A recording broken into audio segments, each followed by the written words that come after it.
দুইটার সময় তওবা করে লাভ নাই। একটা হচ্ছে মৌতের যন্ত্রণা শুরু হয়ে গেলে, মৃত্যুর যন্ত্রণা শুরু হয়ে গেলে আগে পা থেকে শুরু হয়ে আস্তে আস্তে গলার দিকে আসে। হাদিসে যেমনটা এসেছে, সূরা ওয়াকিয়ার মধ্যেও আছে যে পায়ের দিক থেকে যন্ত্রণা শুরু হয়ে আস্তে আস্তে আস্তে আস্তে এই গলার দিকে আসে, এবং আত্মাটা গলার এখানে যখন চলে আসে, এখান থেকে মালাকুল মউত আত্মাটাকে নিয়ে চলে যায় এবং চোখ দিয়ে তাকিয়ে থাকে মানুষ। রুহটা চলে গেলে মানুষ চোখ দিয়ে তাকিয়ে থাকে, দেখবেন এই কারণে মৃত ব্যক্তি তাকিয়ে থাকে, চোখ খোলা থাকে।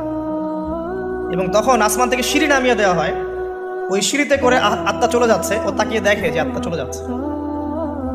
এবং মানুষ মারা যাওয়ার পরে চোখ জীবিত থাকে অনেকক্ষণ।